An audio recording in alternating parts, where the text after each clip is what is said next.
Hola amigos, bienvenidos al vuelo de la abeja. Tenemos hoy un programa electoral. Queremos dar espacio a los candidatos al Congreso, escuchar algunas propuestas. Particularmente optamos por candidatos que tienen posiciones interesantes, innovadoras. El día de hoy nuestro primer invitado es Francisco Gavidia, Paco Gavidia para los amigos. Él va con el número 30 en la lista de Alianza para el Progreso por Lima y le damos la bienvenida. Bienvenido, Paco. Buenas noches, Luciano. Es un gusto.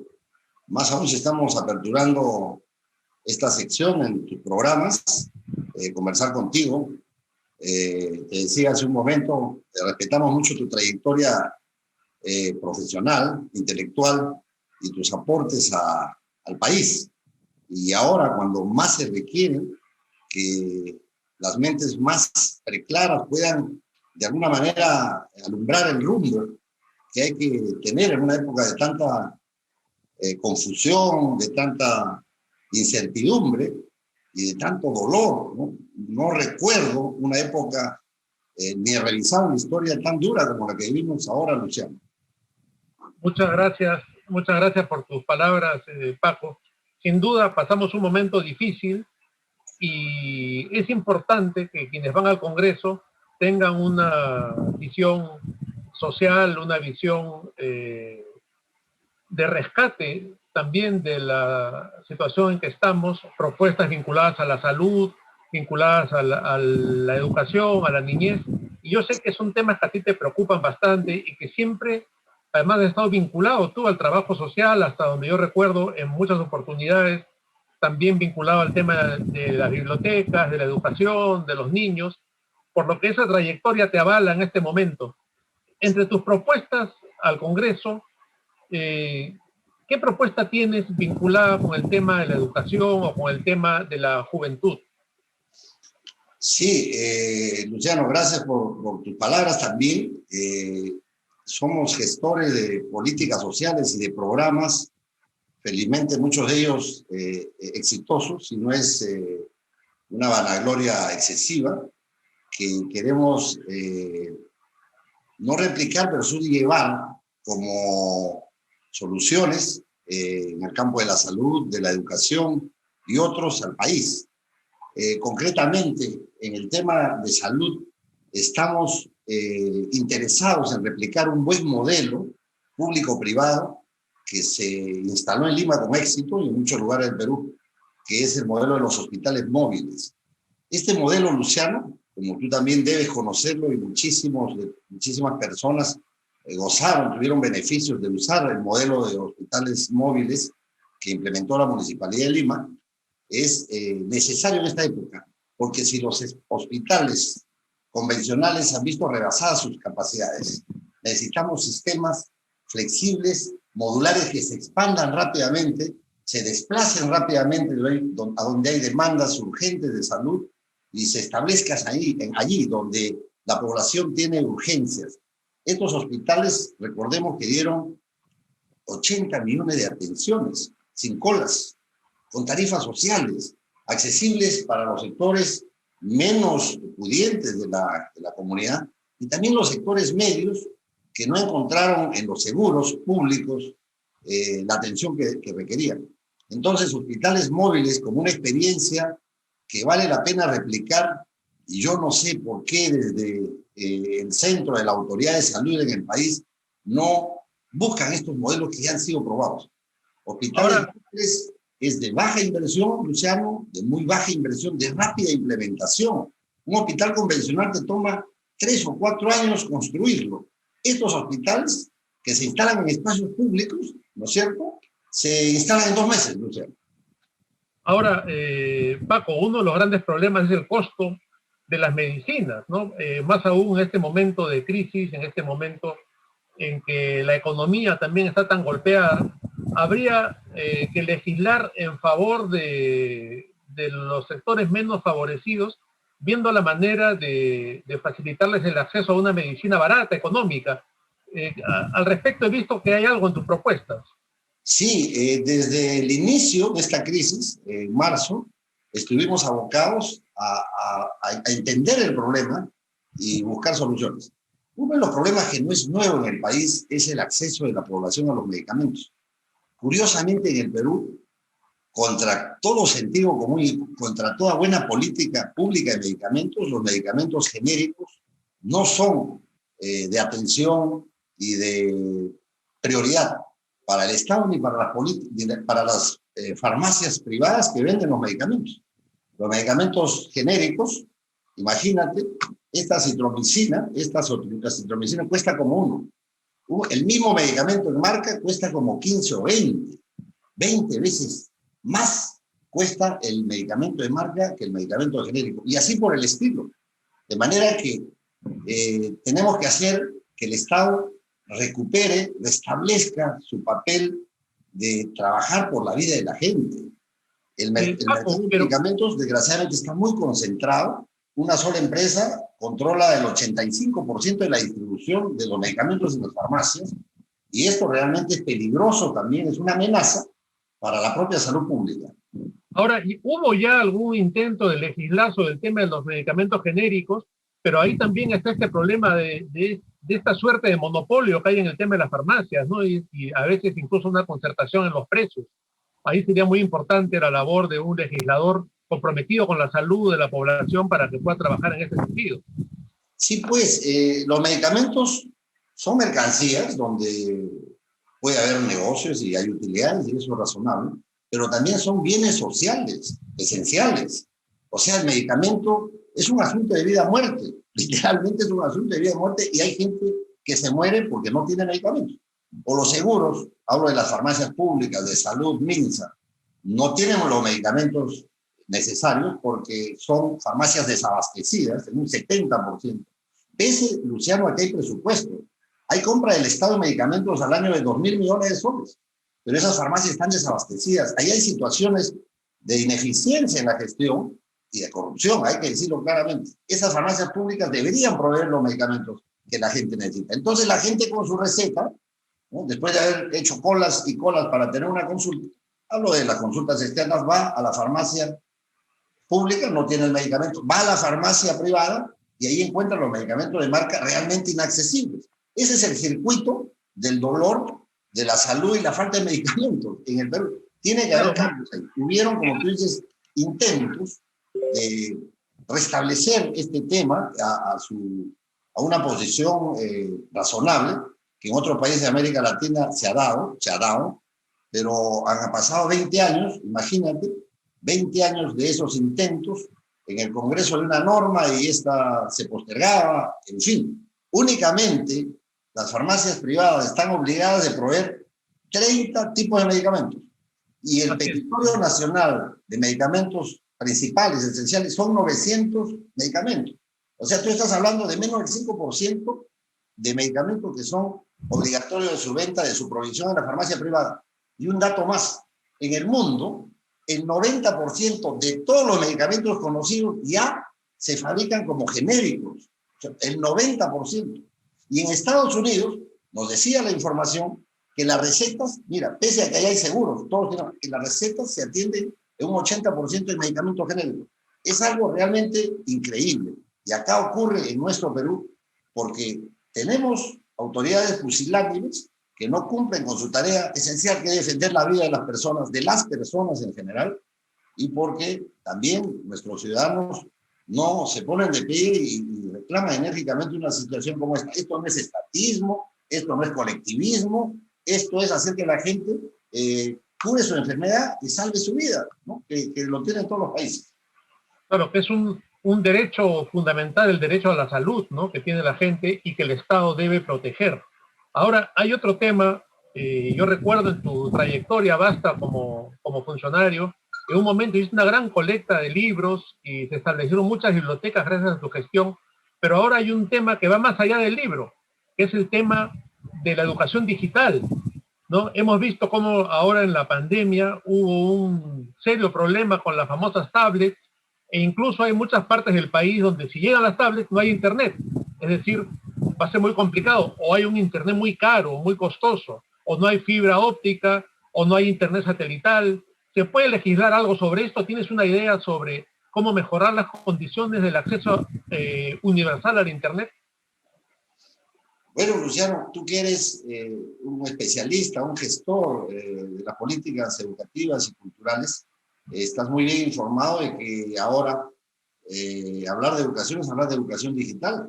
El año pasado, recordemos, todo el año, teóricamente ha habido clases virtuales para los alumnos de los colegios y las universidades. La pregunta es, ¿cómo pudieron desarrollar sus clases virtuales si en Lima los alumnos, en Lima nada más, solamente el 60% de los hogares tiene conexión en sus hogares de Internet? O sea, hay un 40%, 4 de 10 hogares en Lima que no tienen Internet.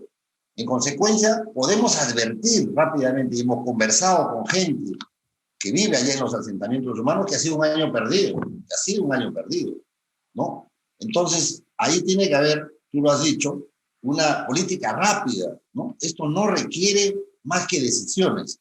Uno, de subvencionar el costo del Internet en los hogares pobres. Estamos hablando de 600.000 en Lima y de 2,5 millones en el Perú, que deben haber crecido obviamente por la crisis, ¿no? Ahora ya tenemos 35% de pobreza, imagínate.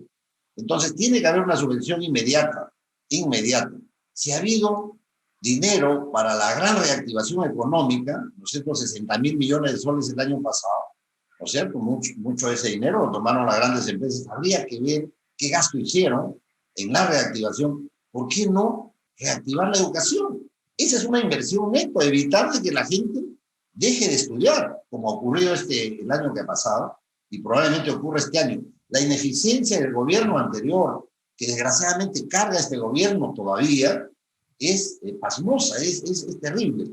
En estas materias, estamos hablando de subvención a hogares pobres para que se eduquen, ojo, para que el derecho fundamental a la educación se materialice.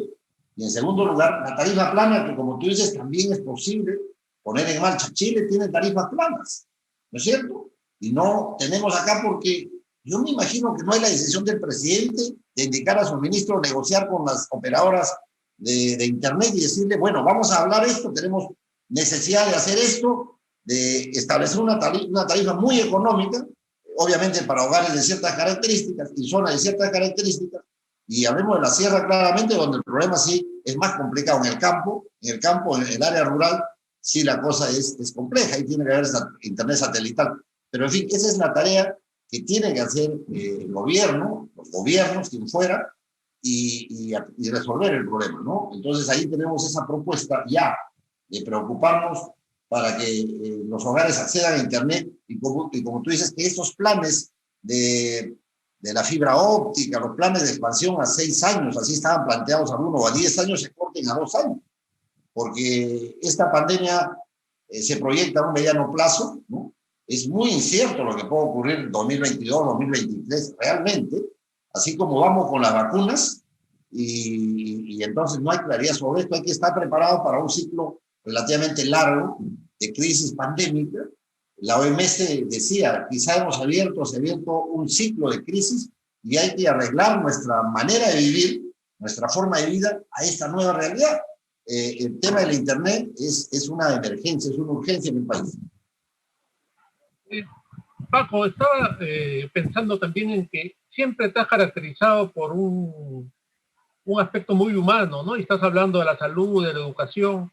En el tema de la discapacidad de las personas con habilidades diferentes, ¿qué propuesta tienes o cuál es tu visión de este tema? Sí, efectivamente, tenemos la preocupación, ya lo hicimos también en la gestión local, programa de deporte inclusivo, por ejemplo, que permitió de que allí trabajáramos con jóvenes y niños en actividad deportiva, un deporte adaptado, deportes adaptados se llamaba el programa precisamente que desarrollamos, promoviendo la actividad deportiva, incluyendo a ese sector de peruanos en la vida social. Estamos proponiendo promover espacios públicos y parques inclusivos. El parque es un espacio de recreación, de aprendizaje, de integración social, el espacio público, el parque. Tenemos que darle un mayor valor a esos espacios y a esos parques. Y obviamente este sistema de parques inclusivos, con dispositivos y hecho precisamente para recibir a jóvenes y niños de muchas discapacidades y también a sus padres, obviamente, para poder desarrollar actividades de educación, recreación y esparcimiento y aprendizaje. En eso estamos pensando, en soluciones concretas, por supuesto. La problemática del discapacitado, las personas con habilidades diferentes, es más grande. Necesitamos que esa subvención, que es de 150 soles cada 2 meses a la gente más necesitada, a los hogares pobres con personas con discapacidad en el hogar, se incremente, pues no, 150 soles, imagínate. Ahí tiene que haber una atención prioritaria del Estado, ¿no? Necesitamos, queramos o no, más Estado en épocas de crisis, ¿no? No menos Estado, más Estado. No me refiero al tamaño, sino al rol que tenga que jugar en la vida de todos los ciudadanos, ¿no? Perfecto, me parece interesante esta preocupación y es muy importante llevar una visión así humana al Congreso y a la política. Para ir concluyendo nuestra entrevista, Paco, yo te quiero plantear un compromiso. Yo sé que tú eres un hombre pro vida, un defensor del niño por nacer, y quiero que ahora, ante nuestros seguidores, asumas ese compromiso a defender la vida del niño una vez que estés elegido, como esperamos que sea, porque es importante que haya gente como tú en el Congreso. ¿Cuál es tu posición respecto a leyes como la liberación del aborto?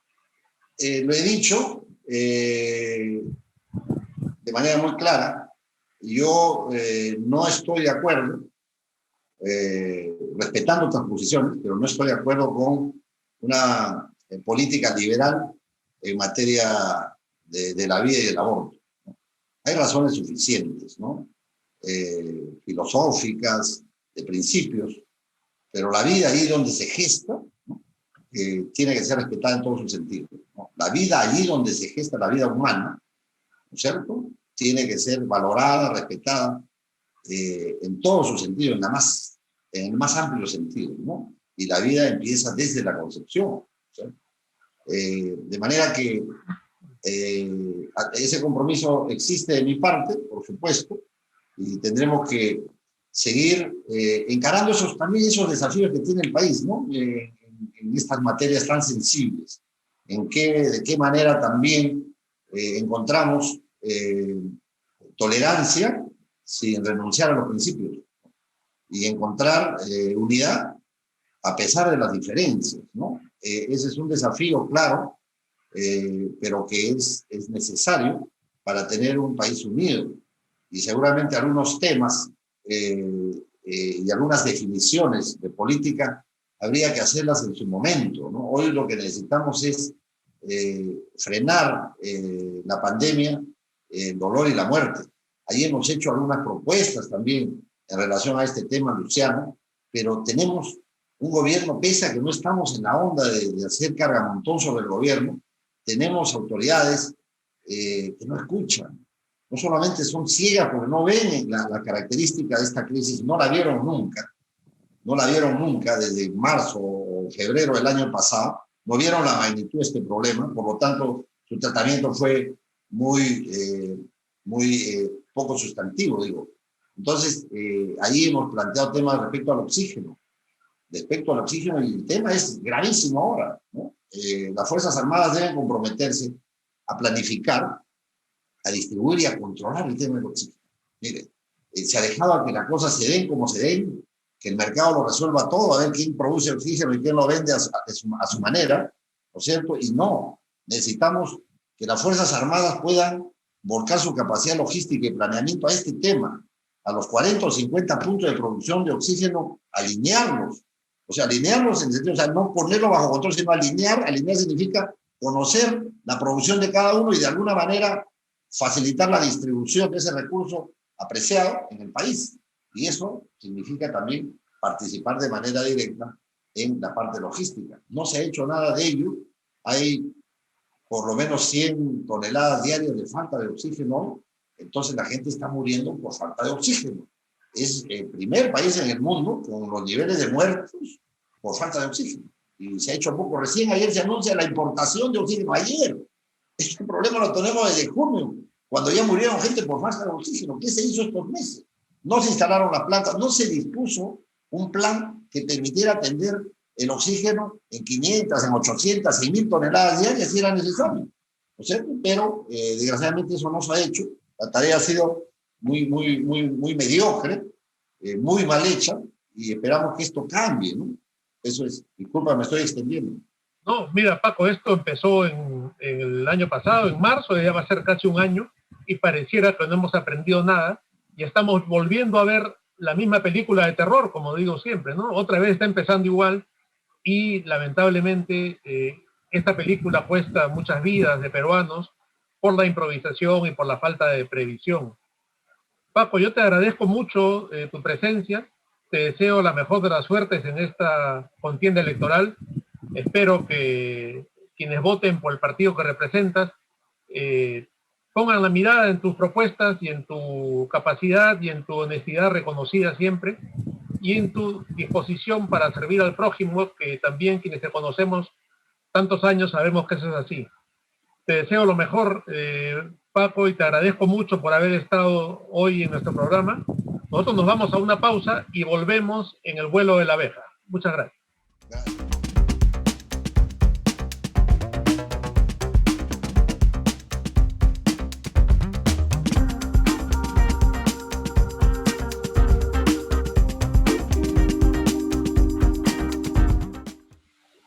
Estamos de vuelta en el vuelo de la abeja. Tenemos otro invitado, también un candidato al Congreso. Hablamos de Julio Caballero, candidato al Congreso por Fuerza Popular con el número 25. Julio es una persona con una larga trayectoria, con una excelente formación académica y con un gran conocimiento de la realidad nacional, por lo cual consideramos que es uno de los candidatos más representativos y más importantes dentro de esta lista. Y con esa visión es que lo hemos invitado a compartir con nosotros sus propuestas y también, cómo no, dar alguna visión de la realidad nacional que en este momento está tan convulsionada y tan incierta. De esa manera que Julio Caballero nos acompaña esta noche y le damos la bienvenida al programa. Muchas gracias, Luciano. De verdad, agradezco mucho esta presentación. Me has emocionado, tú sabes que yo soy medio sentimentalón. Pero sí, no es para tanto, no es para tanto. en la lista de Fuerza Popular tenemos profesionales de muy alto rango y la verdad es que me siento honrado de estar en ella. Estoy a tus órdenes. Julio, antes de entrar en materias electorales, quería conocer un poco tu opinión de la situación que estamos viviendo y del papel que está jugando el señor Vizcarra en este momento, que de alguna manera altera el panorama electoral, altera el tema de las elecciones con una presencia que distorsiona el ambiente. ¿Qué tienes que decir al respecto del tema del Jurado Nacional de Elecciones, del tema de la vacuna y todo lo que estamos presenciando, asombrados en estos días? La pregunta es muy buena y me voy a permitir hacer una introducción muy pequeñita al respecto. Creo que vale la pena. Uno de los principales problemas que estamos viendo con esto que ha hecho el señor Vizcarra, que le hemos ido descubriendo una infinidad de inventos, mentiras, embustes, farsas, etc. Tenemos clarísimo en este momento que no tenemos a quién recurrir. O sea, si nosotros hablamos del Ministerio Público, del Poder Judicial, del Tribunal Constitucional, del Jurado Nacional de Elecciones, que deberían ser ejemplos vivos para que la ciudadanía tenga un marco social que le permita desarrollar, por lo menos dentro de las buenas costumbres, lo hemos ido perdiendo. Hoy día hablar de honor, hablar de integridad, hablar de honestidad, te miran raro, se ríen y ni te escuchan. Bueno, para mí el señor Vizcarra es la representación viva de eso, de la negación de valores. Negación absoluta de valores. Es un pobre diablo, si es que la historia me permite hacer el comentario. Es un infeliz pobre diablo. Y que está poniendo en riesgo a la sociedad peruana de un colapso, ¿no? Porque ha armado una red que le permite meter las narices en el Poder Judicial, en el Ministerio Público, como tú has dicho, en el jurado de elecciones, y hemos llegado a un punto y a una situación incierta en que, paradójicamente, este personaje que fue vacado por incapacidad moral es candidato nuevamente ahora al Congreso, ¿no? Como alguien que tiene ese antecedente puede pretender postular al Congreso y encima ir pontificando por ahí y predicando valores y virtudes, cuando todos ya conocemos su calaña, ¿no? Es un personaje oscuro, una suerte de psicópata, ¿no? Porque pareciera que no tiene conciencia, que no tiene noción de la realidad y es capaz de mentir hasta morir, ¿no? Estoy muy sorprendido con un personaje así, del cual no tengo antecedentes en la historia política del Perú, la verdad. Esto es terrible, es triste lo que te estoy diciendo. Mira, yo hace algún tiempo dejé de dictar clases en las universidades porque no estoy de acuerdo con la ley universitaria, sinceramente. Yo creo que una persona de 70 años tiene tanta experiencia y si además ha sido académico, sirve para que el muchacho aprenda con experiencia. O sea, el maestro universitario con experiencia es espectacular.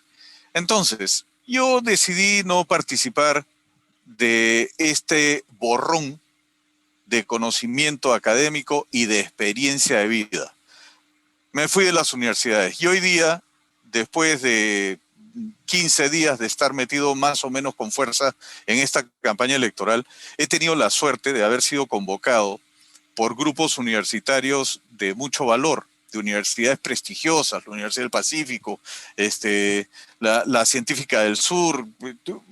La verdad es que preferiría ni nombrarlas porque San Marcos, que para mí es mi alma mater, a pesar de todo lo que sucede, académicamente hablando, vuelvo al tema, lo más duro que nos está tocando vivir es que este señor, por llamarlo de alguna manera Vizcarra, ha destruido lo que significa ser honorable.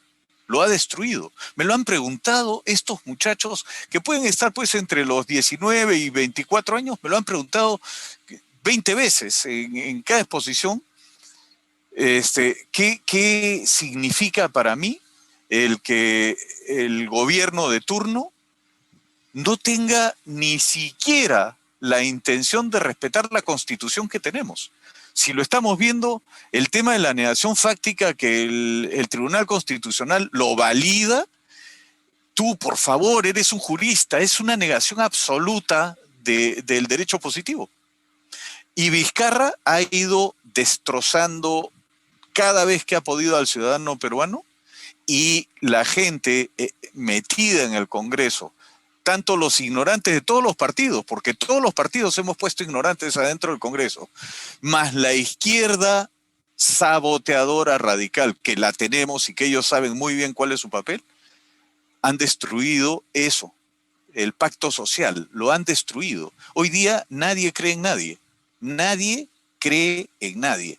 Antes yo me acuerdo, bueno, estoy hablando de hace un tiempo largo atrás, tú dabas tu palabra de honor y podías caerte muerto, pero la cumplías. Hoy día cuando tú dices, te doy mi palabra de honor, no saben de qué estás hablando. No tienen idea. No puedes invocar a un héroe nacional porque ni lo conocen, no lo han estudiado. Esta es la educación ideologizada que nos han dado en el Perú desde el señor Humala, que es cuando empieza a destruirnos como sociedad. Bueno, hemos dejado la educación en manos de la izquierda los últimos 20 años y vemos lo que estamos cosechando, ¿no? Y claro, este señor Vizcarra, yo me permito opinar porque esto más que una entrevista es un diálogo, ¿no es cierto? Entonces, este señor Vizcarra... Estamos entre dos amigos que nos tenemos mucho cariño y respeto desde hace mucho tiempo. Muchos años, sí, ¿no? Y entonces yo veo que Vizcarra ha degradado, ha mancillado la Constitución, las instituciones y en particular la presidencia de la República, ¿no? Que debiera ser algo intocable y respetable, lo ha puesto pues a un nivel deplorable, ¿no? Entonces, claro, uno ve los políticos también que tenemos, y como tú dices, todo tan venido a menos, que cuando recordamos a algunos de los viejos políticos peruanos ante los cuales uno tenía que quitarse el sombrero, así fuesen de la izquierda, porque había gente respetable en la izquierda, Así gente es. con buena formación, o Así es. grandes líderes que había en el APRA, o no, o gente del PPC en aquellos años Así es. 80, Así pero es. ahora uno busca grandes maestros en la política peruana y no los encuentra, pero ni con lupa, salvo muy No, honrosas excepciones, ¿no? Es una de las cosas que me anima pues en estas elecciones, es que ojalá tú llegues al Congreso y levantes ese nivel tan alicaído de la política nacional. Y ya que has mencionado el tema en que se ha vapuleado y maltratado la Constitución, con el cierre del Congreso, el golpe de Estado de Vizcarra y todo lo que hemos presenciado, hay toda una tendencia a cambiar la Constitución y a convocar a una asamblea constituyente y seguir desbaratando lo bueno y lo sólido que tiene nuestra Constitución. ¿Cuál es tu posición al respecto? A ver, dentro de los postulados que yo estoy llevando para intentar de que el pueblo peruano, o por lo menos el pueblo de Lima, porque yo voy por Lima, comprenda y apoye, es precisamente la defensa cerrada de la Constitución del Perú del año 93. La Constitución del 93, y me gustaría para cerrar el tema anterior, tiene un artículo que para que los actos del presidente de la República sean válidos tienen que estar refrendados por sus ministros. Y si el señor Vizcarra se hubiera vacunado a escondidas de sus ministros, habría una infracción constitucional gravísima.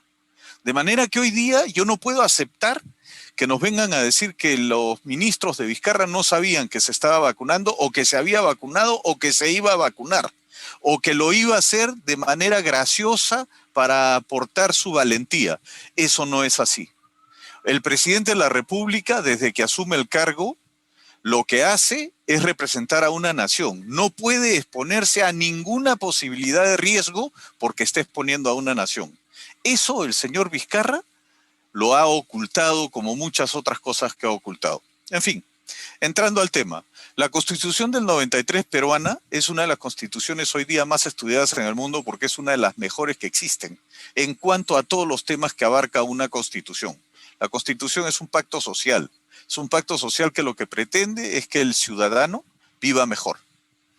Que el presidente de la República tenga obligaciones y que tenga derechos como cualquiera, pero por ante todo hacer que el ciudadano viva mejor. Los ministros tienen por obligación darle el soporte legal al presidente de la República para lograr objetivos.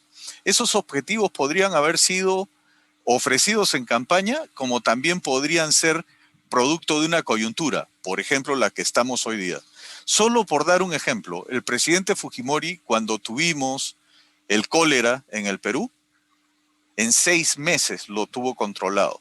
Yo estoy seguro que si hubiéramos tenido a alguien de la jerarquía académica y de visión de futuro, como el presidente Fujimori, hoy, nosotros estaríamos siendo, estoy seguro, uno de los exportadores de vacunas al mundo. Porque él habría hecho lo necesario para que los profesionales peruanos se pusieran de acuerdo para hacer una vacuna. Estoy seguro que no nos hubiera faltado el oxígeno, y estoy seguro que las pruebas moleculares hubieran estado en cada esquina. Eso es lo que tengo en cuanto a la Constitución del 93. Podríamos ser más largos, pero se nos queda corto el tiempo. Y entiendo que asumes un compromiso, una vez electo, de defender la Constitución y evitar cualquier intento por modificarla o por cambiarla por una nueva. Luciano, mira, todas las leyes, aun cuando sea la Constitución, no están escritas en piedra. ¿Okay? Bueno, de hecho, nuestra Constitución tiene 14 modificaciones importantes. Nadie está diciendo que se tenga que mantener a rajatabla como está. Yo quisiera hacerte recordar que el gobierno de los 90, donde nace la Constitución del 93, es un gobierno que se fabrica en base a la emergencia del momento. Todas las cosas que se atendieron en los 90 fueron en base a las necesidades que habían y a las posibilidades casi inexistentes que teníamos. Y aún así, cuando se termina el gobierno de los 90, el Perú tenía como reservas 9.900 millones de dólares, cosa única en la historia del país, y habían más de 9.000 millones de dólares invertidos entre hospitales, carreteras, colegios, postas médicas, apoyo ciudadano, soporte para el tema del terrorismo, y además pasó un factor que fue muy importante. Tú tienes que acordarte, tú eres menor que yo, pero tienes que acordarte que la migración de provincia hacia Lima era tremenda. Y en el año 97 hubo mucha gente que empezó a regresar a su tierra. Eso te hace ver la estabilidad que la gente empezó a sentir. Yo me comprometo a defender a la Constitución a cualquier nivel o riesgo. Me comprometo a eso. Hay otro problema, Julio, que es muy visible, y es como este gobierno morado, que de alguna manera es la continuación del Vizcarrato, ha venido vapuleando, desalentando y maltratando a la Policía Nacional, ¿no? Hemos visto cómo se les ha despojado de toda dignidad, se les ha puesto en el banquillo los acusados, y tenemos una policía desmoralizada a la que personajes como el señor Gino Costa insisten en manipular y en cambiar y en reformar en un gobierno que no tendría que hacer ningún tipo de reforma porque solamente están encargados de entregar el poder a los que sean elegidos en las próximas elecciones. ¿Cuál es tu posición y tus propuestas respecto al soporte y al desarrollo de la Policía Nacional? Mira, en principio, gracias a que el tema de verdad es grave, gravísimo, yo me metí a investigar muchísimo adentro de la policía. Esta investigación la logré gracias a que hay policías que no tienen idea qué tienen que hacer o qué no. Entonces, me ayudaron a hacer cosas que bajo otras circunstancias debería ser imposible. Entonces, ¿qué logré? Logré saber que el Perú, para la custodia de 32 y pico de millones de ciudadanos, solamente tiene 140.000 policías. De esos 140.000 policías, 22.000 están de licencia médica, están heridos, han sido operados, etc. De esos 114.000, 115.000 que podrían estar quedando, en Lima se quedan 93.000. El resto se va a provincias. Ahora, ¿qué sucede? ¿Por qué hago este comentario? Porque las cifras no mienten. Hago este comentario porque si nosotros seguimos pensando que el ser humano es el que tiene que responder para solucionar las cosas, estamos en la época de las carretas.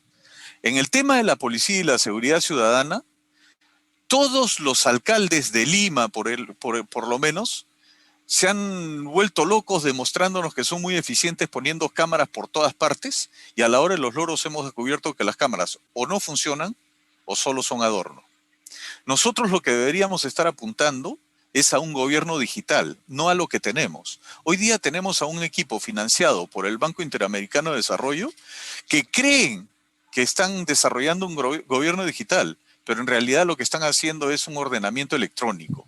La diferencia es grande, la podemos tratar en cualquier momento que tú quieras, pero el gobierno digital consiste en que cada ciudadano puede ser identificado y que cualquier documento que firme o cualquier documento que avale o cualquier documento que pase por sus manos, tú, yo o cualquiera podría conocer la ruta de ese documento. No habrían estafadores, no habrían Vizcarras, no tendríamos Toledos, no tendríamos esa gente que solo se preocupa por ellos. Entonces, si tú te fijas, el problema de la policía es que todos pueden tener una camioneta, una patrullera, puede ser de la policía, puede ser alquilada, puede ser un elemento que tengan a su favor, y tienen una computadora que podrían hacer que si yo entrego mi DNI solamente con leer el código de barras, ya sabrían quién soy yo.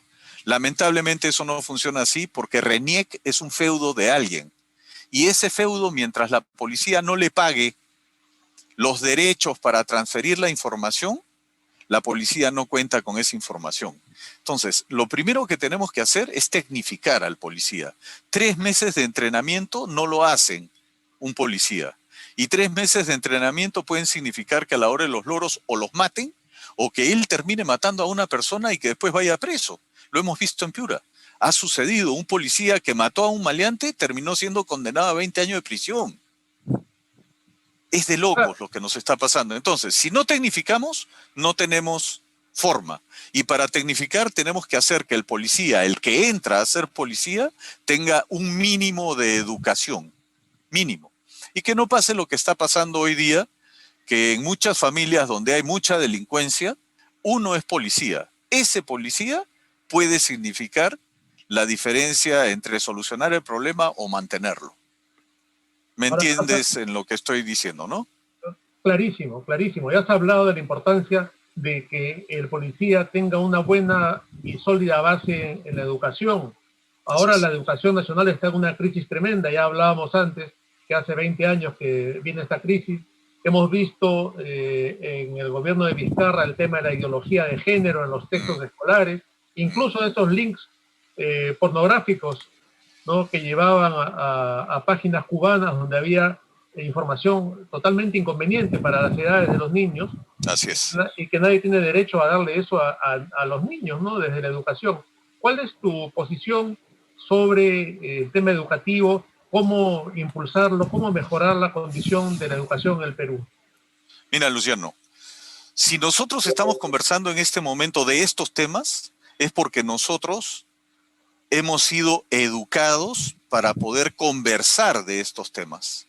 Entonces, ¿qué ha sucedido con nuestros chicos? Me acuerdo, en una de las sesiones de uno de mis cursos, pregunté, para poder introducirlos, qué sé yo, al tema de lo que se iba a tratar, ¿cuándo fue la Segunda Guerra Mundial?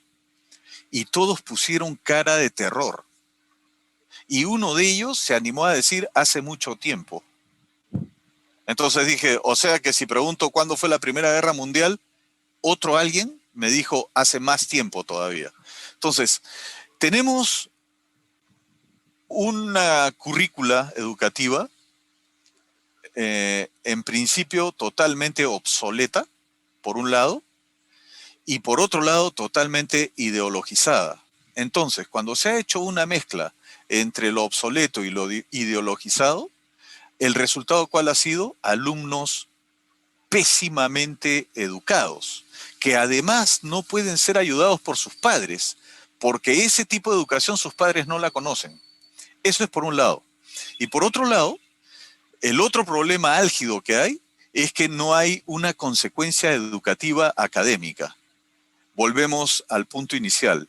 No hay cultura técnica para hacer las cosas. En el Perú podemos tener muchos ingenieros, pero no tenemos técnicos. Podemos tener muchos profesores que ninguno es técnico. Y los que son técnicos han llegado al grado de maestro. Eso hemos tenido tú y yo. Hoy día no hay maestros. No hay maestros que le puedan decir a un alumno que se siente correctamente. No porque sea necesario hacer que se siente correctamente, sino porque su posición lo va a dejar respirar mejor y va a poder estudiar mejor lo que el profesor le está dictando en el momento. Hoy día los alumnos no le hacen caso al profesor. Mientras el profesor está hablando, el alumno está viendo su teléfono. En mi caso, yo tenía una caja que cuando mis alumnos entraban al salón ya sabían que tenían que dejar su teléfono. Y eventualmente yo podía estarle diciendo a mis alumnos, quédense con el teléfono porque vamos a trabajar con él. Cada vez que yo he entrado a un curso, a una sesión, a un aula, a una clase para dictar un curso, lo primero que he hecho es que me digan qué opinan sobre el tema que vamos a tratar en la sesión. Ponían su opinión en una hoja de papel y al final del dictado de clase les volvía a pedir lo mismo, exactamente lo mismo, que dieran su opinión sobre el mismo tema. Y tú no tienes una idea de la diferencia que había entre la primera respuesta y la segunda. Sin tecnificación no llegamos a nada. SUTEP no tiene profesores, tiene plata, no tiene profesores. Y los profesores que llegan a categoría de maestro, desgraciadamente tienen sesgo político. Desgraciadamente. Eso tenemos que eliminarlo. Bueno, lamentablemente estamos con la educación en esas manos, ¿no?, hace tantos años, y hay que trabajar muy duro en esto. La Comisión de Educación siempre, el Congreso, es un botín o buscan que sea un botín de las izquierdas y los grupos progresistas porque saben que ahí van a imponer su ideología y y seguir controlando a la juventud desde ese punto de vista. Es lo que estamos viviendo, es lo que estamos viviendo. Claro, las consecuencias de este control por las izquierdas y por los grupos progresistas de la educación es la crisis social que estamos viviendo y el desconocimiento de gran parte de la juventud de nuestra historia, tradiciones, costumbres y la importancia del Perú en el concierto de las naciones, ¿no es cierto? Pero hay otro tema, Julio, para ir llegando ya al final de la entrevista, se ha pasado el tiempo volando. Sí, me imagino. Que te quería plantear, es tu posición. Yo la conozco, pero es bueno que quienes nos siguen conozcan tu posición con respecto al tema del aborto y tu posición pro vida. Mira, ahí en ese tema yo tengo que decirte que estoy absolutamente cerrado a cualquier posibilidad de matar a una criatura. Desde el día siguiente de su concepción, desde el mismo día de su concepción. Es inaceptable que se recurra a la muerte de alguien para que otro alguien se sienta bien. Fíjate, nosotros tenemos al interior del partido una fórmula que a mí me ha parecido correcta y le he asumido en mi mensaje. Para que una criatura, una niña, sea violada, alguien dejó de cuidarla, alguien dejó de vigilarla, pero por sobre todo el Estado la dejó en estado de abandono. O sea, una criatura para que sea violada tiene que haber pasado algo que la puso en bandeja para que un sinvergüenza depravado la viole. Esa criatura, que probablemente no es querida, probablemente ni siquiera supo que haciendo eso iba a tener un niño la criatura, esa criatura debería ser adoptada de inmediato por el Estado peruano. El Estado peruano debería garantizarle los 9 meses de embarazo a la niña que haya quedado embarazada. Esa niña que quedó embarazada va a tener protección estatal, va a tener médicos, va a tener trabajo psicológico y al 9º mes la niña decidirá si se queda con su hijo o si amablemente, amorosamente, consciente de las circunstancias, lo entrega en adopción. Pero de ninguna manera asesinar a una criatura. Pasaría por 2 traumas esa pobre chica. Pasaría por el trauma de la violación y por el trauma eterno de haber asesinado a una criatura. Es inaceptable, no puedo ni siquiera imaginarlo, de ninguna manera. Julio, muy bien, creo que queda muy claro que tu presentación en estas elecciones, tu candidatura, es sin duda una alternativa interesante y apropiada para quienes buscan candidatos pro vida. Eso es algo muy importante en este momento porque es un tema que se viene imponiendo y el Perú es uno de los pequeños lunares en este mundo que viene desconociendo este derecho fundamental a la vida del niño concebido y por nacer. Yo te felicito por haber sido tan claro, por ser tan contundente en esta defensa de la vida y te deseo... No hay punto medio, no hay punto medio. Excelente. No hay ni va a haber punto medio. Espero que los votantes pro vida conozcan esto y sepan que contigo cuentan con una voz en el próximo Congreso. Te deseo, Julio, la mejor de las suertes. Estamos a tu disposición siempre, ya lo sabes, y te damos las gracias. Te damos las gracias por haber participado en este programa del vuelo de la abeja.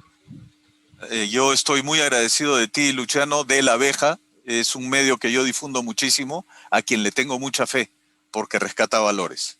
Una vez más, gracias.